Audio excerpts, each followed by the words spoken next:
할렐루야. 오늘도 수요 예배에 참여한 여러분 환영합니다. 축복합니다.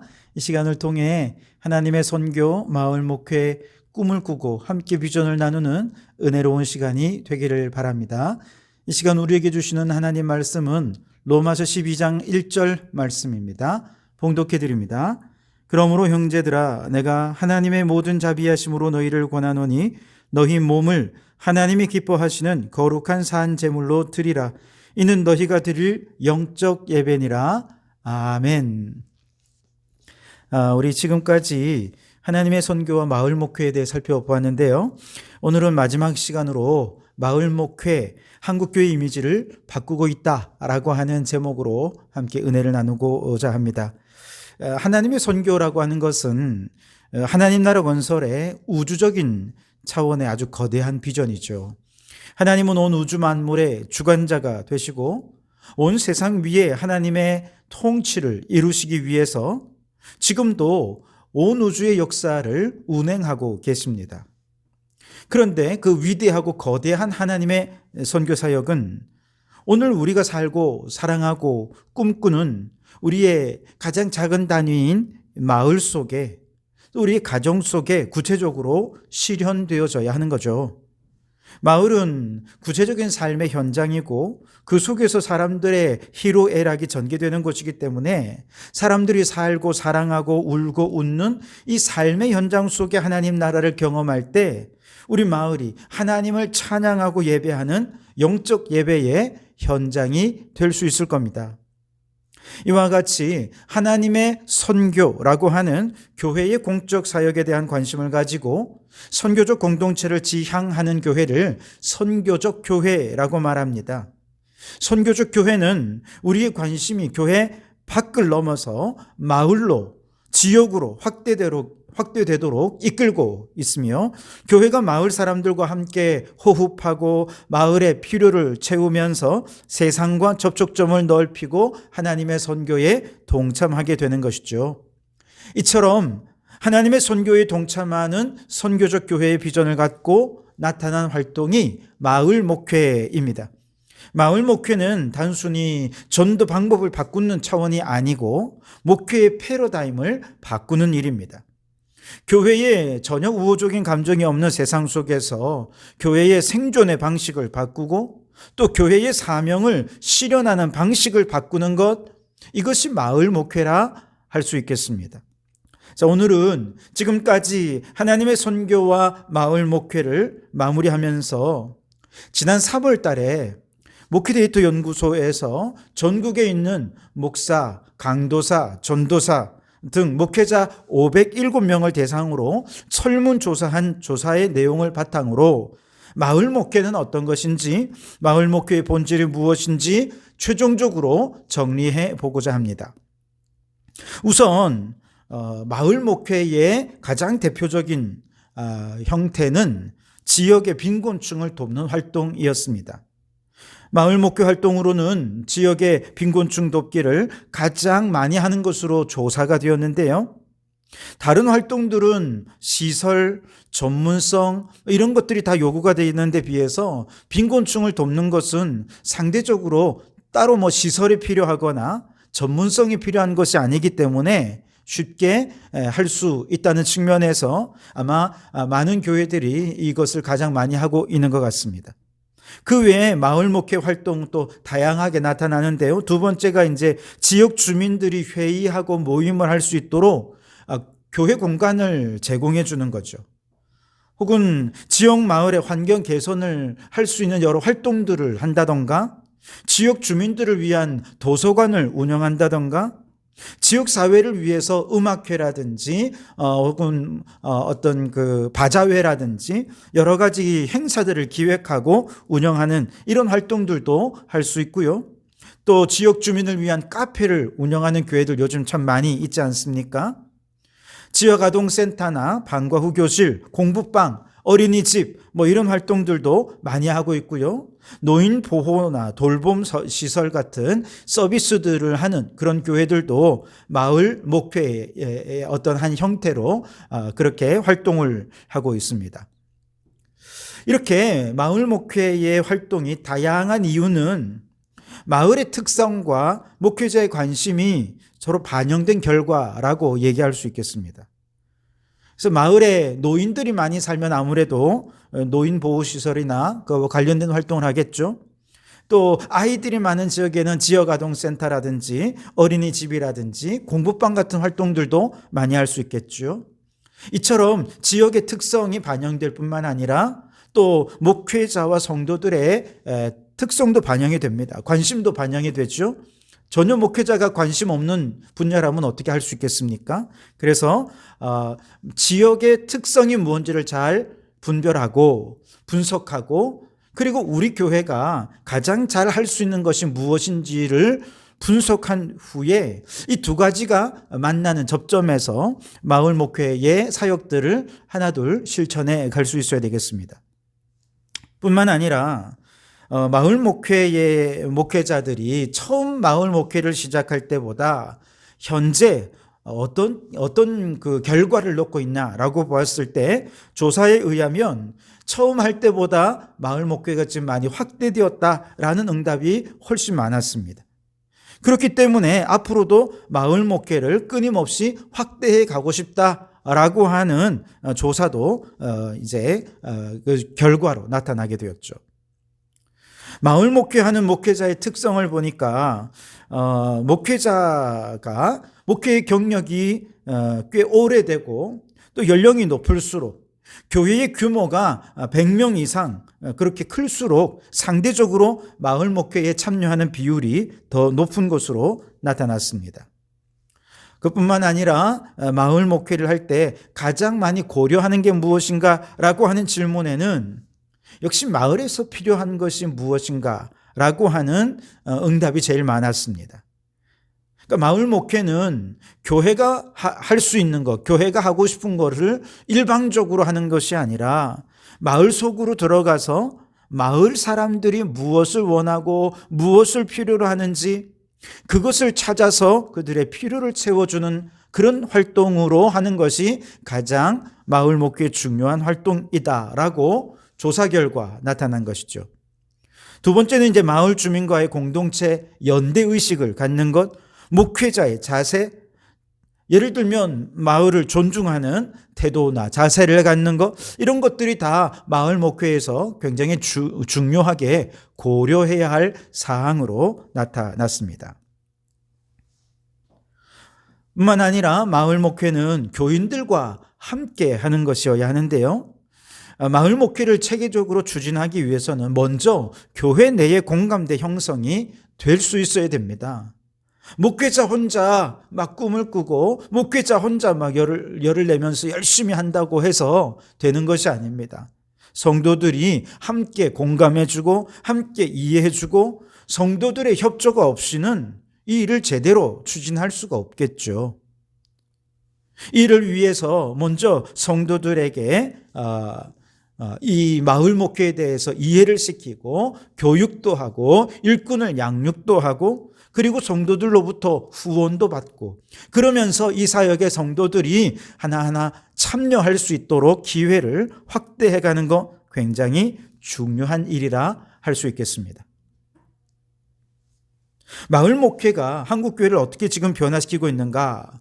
마을 목회하는 교회나 마을 목회하는 목회자를 지역 주민들이 어떻게 바라보는가라고 하는 질문에 대해서 처음에는 지역 주민들이 굉장히 무관심하고 비협조적이었지만 점차적으로 이해해주고 또 적극적으로 협조해 주었다는 응답이 66%에 달했습니다. 지역사회로부터 교회의 진정성을 인정받아서 긍정적인 칭찬을 받기도 한다라는 응답이 80% 가까이 되었습니다. 그야말로 바닥 수준인 한국교회 신뢰도에 돌파구가 될 수 있는 사역이 마을 목회다 이렇게 볼 수 있겠습니다. 그뿐만 아닙니다. 이렇게 신뢰를 회복한다면 직접적이는 않더라도 이 마을 목회를 통해서 교회 부흥도 꿈꾸어 볼 수 있지 않겠습니까?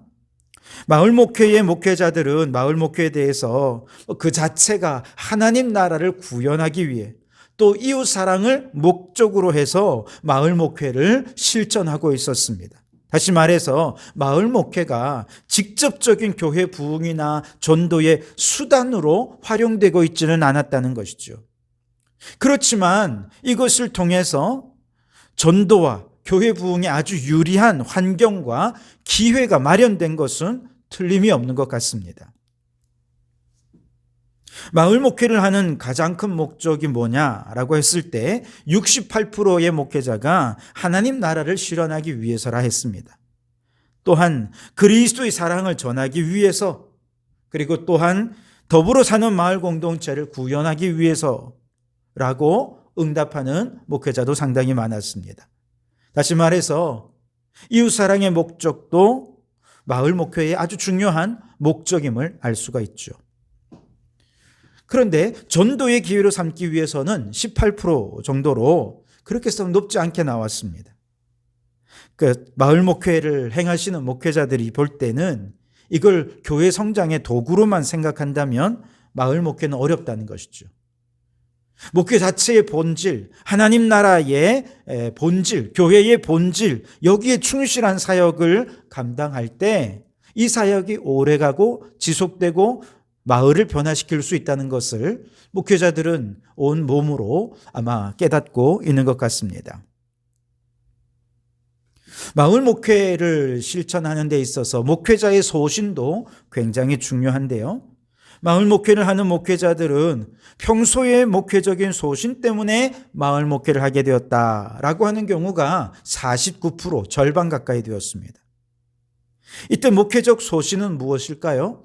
선교적 교회 혹은 이웃사랑 사명이라는 어떤 선교적인 목적, 소신이 아마 그 속에 있는 것 같습니다. 근데 어떤 목회자들은 원래 이런 거 자기 소신과는 달랐지만 지역의 현실을 보니 이 사역을 하지 않을 수가 없어서 이 사역을 시작했다라고 하는 분들도 23%가 되었고요. 마을 목회를 하는 교회나 목회자를 보고 나도 저렇게 한번 해야 되겠다라고 해서 현장에서 경험을 통해서 마을 목회가 필요하구나라는 것을 인식하게 되어서 마을 목회를 시작하게 되는 경우도 11%에 달했습니다. 자, 그러면 이렇게 마을 목회를 하는 목회자들은 지금 이 마을 목회에 대해서 얼마나 만족해야 하고 있을까요? 마을 목회자들은 이 목회에 대해서 만족하는 비율이 58%에 달했습니다. 보통 30%, 또 불만족은 12%, 만족 비율이 불만족보다 훨씬 더 높았던 것이죠. 그 척도를 5점을 만점으로 했을 때 평균 점수가 3.73점으로 꽤 높게 나왔다는 것이죠. 이렇게 만족하는 비율 가운데 매우 만족의 비율이 29%로 비교적 높았는데요.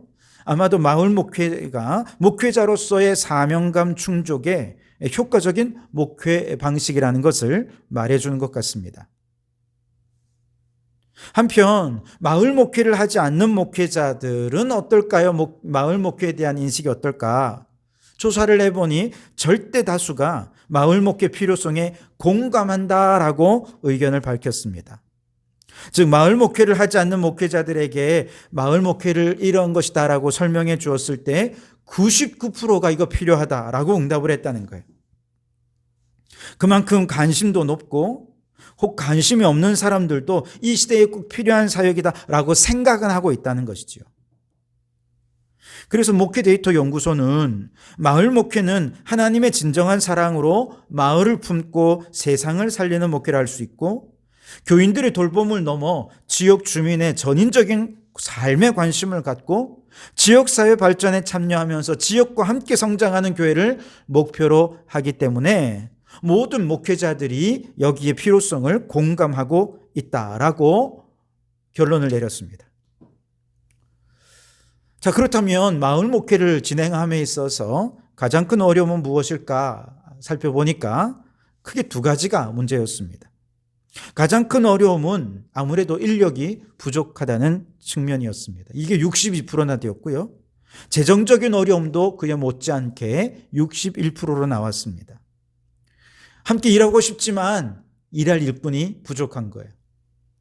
무엇을 해야 될지 비전이 보이지만 재정이 받쳐주지 않아서 적극적으로 행하지 못하는 일들도 적지 않다는 것입니다. 그 밖에도 마을 목회에 대한 정보나 지식이나 전문성이 부족해서 적극적으로 행하지 못하는 경우도 있고요.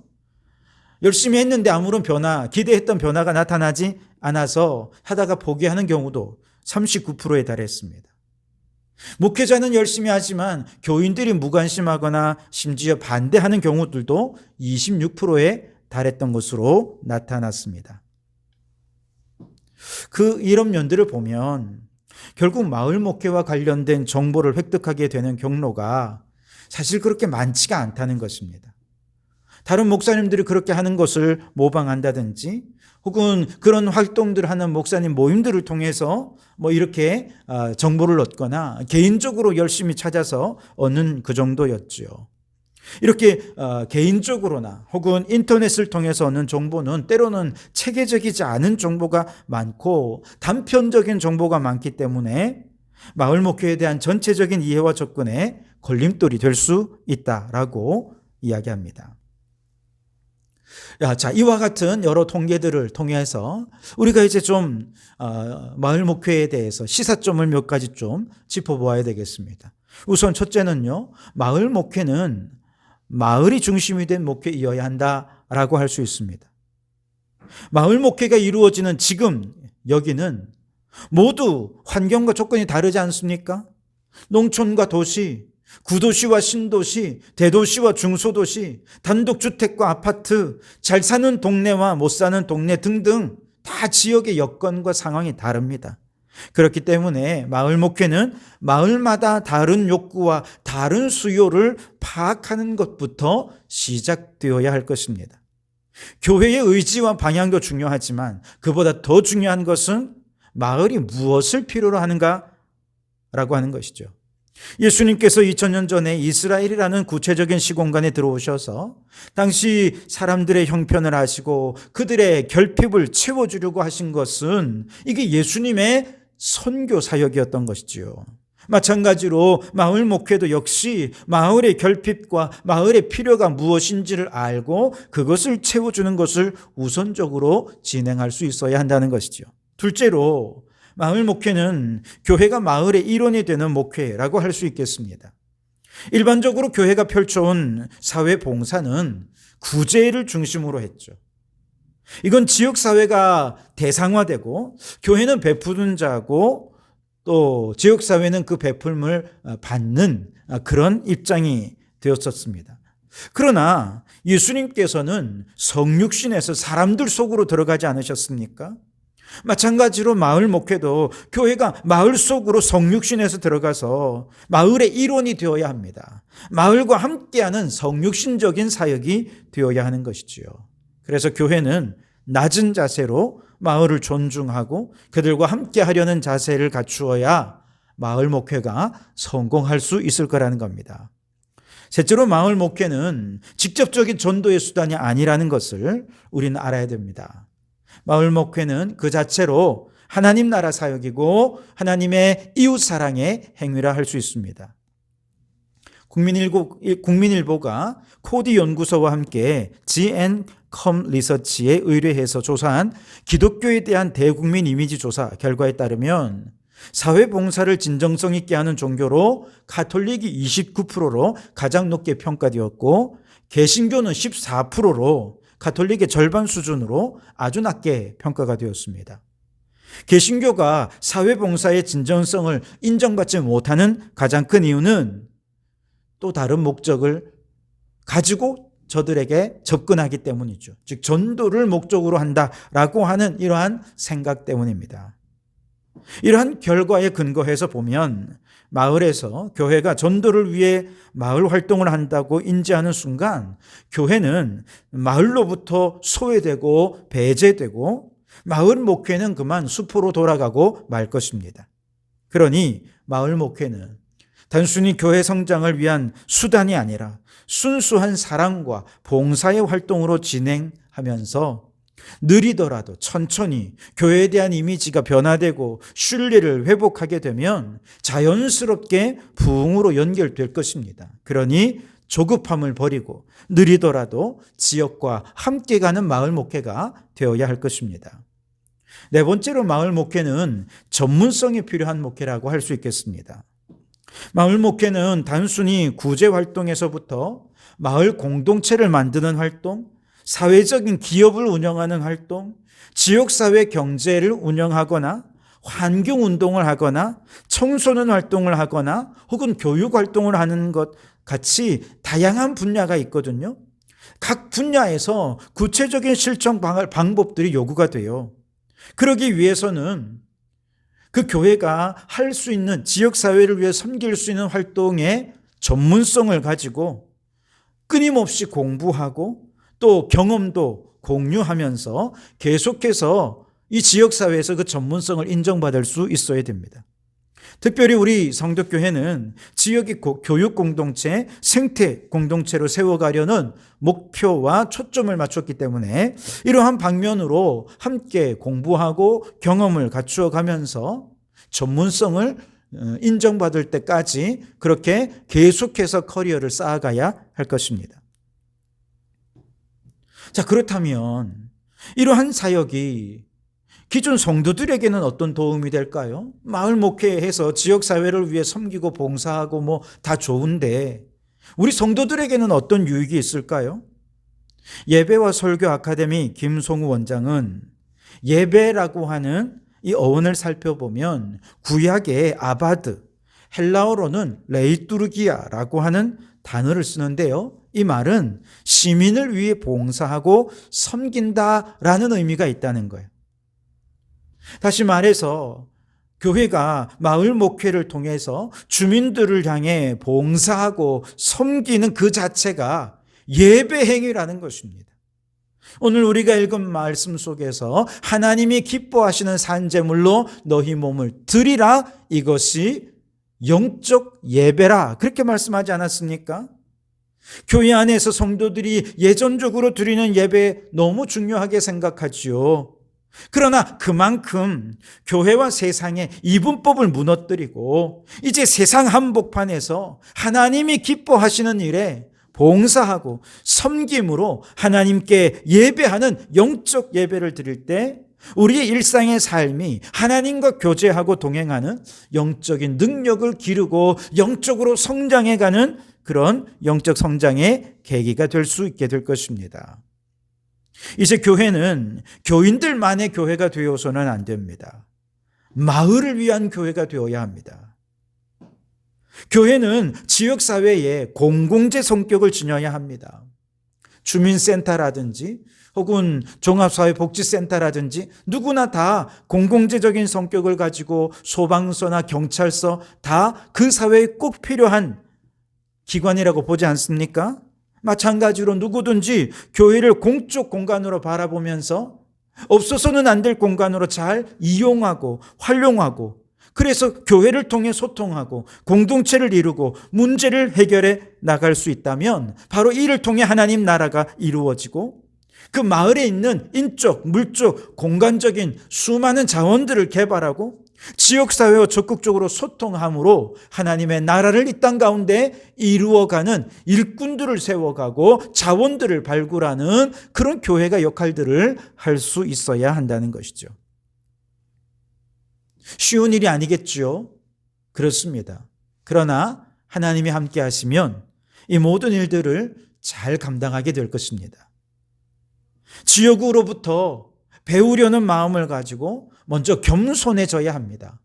우리가 무언가를 해 주어야지가 아니라 더 많이 배워야지, 더 많이 일해야지라고 하는 겸손함이 있어야 됩니다. 지역이 주체가 되고 모든 열매는 지역의 주민과 기관으로 돌리는 목회의 방향 전환이 필요할 것입니다. 선교적 교회 마을 목회는 사실 맨 땅에 헤딩하듯 어디서 누구와 어떻게 시작해야 될까 막연하죠. 그러나 기도하고 하나님 의지하며 나아간다면 하나님께서 지혜와 계시의 영을 부어주셔서 우리에게 할 일을 일러주시고 현실을 뛰어넘어 하나님 나라를 위한 새로운 꿈을 꿀 수 있도록 넘치는 상상력을 더해 주실 줄 믿습니다. 바라기는 우리 성덕교회가 작은 도서관과 녹색교회의 비전을 시작으로 해서 마을 목회에 성공해서 이 팔룡동과 창원 지역에 하나님 나라를 이루어가며 하나님이 기뻐하시는 공동체를 이루는 선교적 비전을 위해 귀하게 쓰임받는 우리 성도교회가 될 수 있게 되기를 주님의 이름으로 축원합니다. 기도하겠습니다. 오 주님, 우리는 연약하고 지혜도 부족하나 꿈을 가지고 기도하며 하나님 의지하고 나아가면 하나님께서 지혜도 주시고 능력도 주시고 재종도 주시고 사람도 붙여주셔서 하나님 나라를 위해 귀하게 쓰임받게 해 주실 줄 믿습니다. 이 마지막 시대에 지역과 소통하며 지역을 향한 하나님의 꿈과 비전들을 이루는 일에 귀하게 쓰임받는 교회가 되게 해 주시옵소서. 예수님 이름으로 기도하옵나이다.